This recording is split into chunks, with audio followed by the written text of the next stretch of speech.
Hello and welcome back to another video. Today we are going to be looking at compound interest, which is something that affects everybody. Compound interest stretches from interest paid by a bank to the value of your car after several years. It does not always have to be money related either. Anything that is increasing or decreasing by a percentage over time uses compound interest. If you haven't seen my videos on writing percentages as multipliers, check that out first. Firstly, let's have a look at the formula we are going to be using. We get our new amount, our answer, by taking our original amount and multiplying it by a percentage that we have raised to a power, the power being the number of years.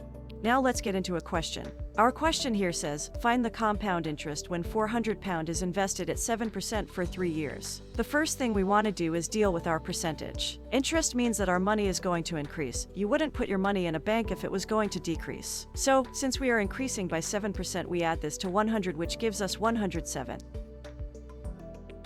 Since we want to write this as a decimal, we divide it by 100, which gives us 1.07. This is our multiplier. We then take our original amount, in this case 400, and multiply it by our multiplier, which is 1.07.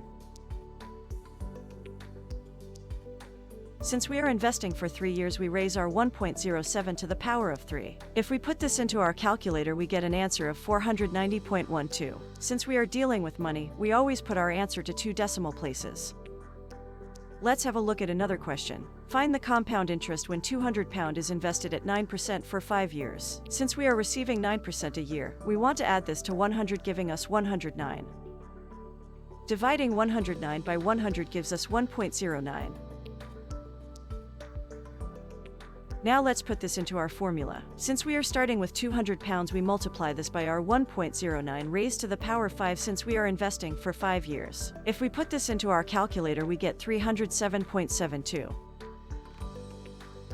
Now let's have a look at a question when our percentage is less than 1. This shouldn't make our question any harder since we are working on calculators, but it is something to be aware of. Our question is to find the final amount when £180 is invested at 0.8% compound interest for 4 years. Since our percentage is 0.8%, we add this to 100, which gives us 100.8.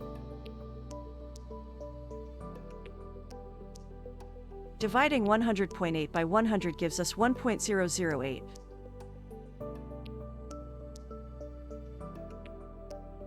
As we started with £180, we multiply this by our 1.008 raised to the power 4, since we have 4 years in the question. When we put this into our calculator, we get 185.83.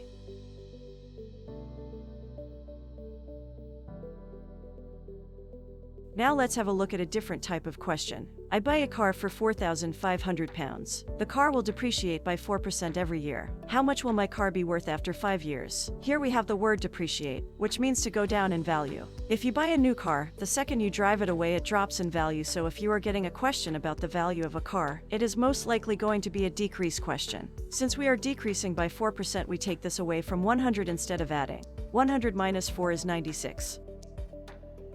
Dividing this by 100 gives us 0.96.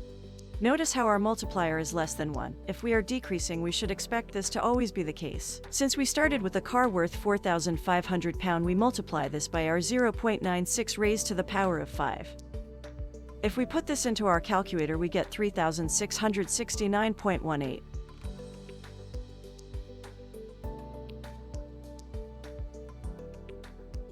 Our final question is, I buy a washing machine for £128. It depreciates by 7.8% every year. How much will it be worth after 10 years? Again, there's that word depreciate, so let's take our 7.8 away from 100. This gives us 92.2. Dividing 92.2 by 100 gives us 0.922.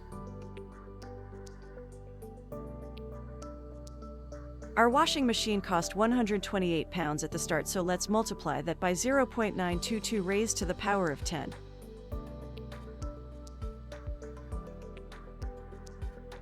If we put that into our calculator, we get 56.82.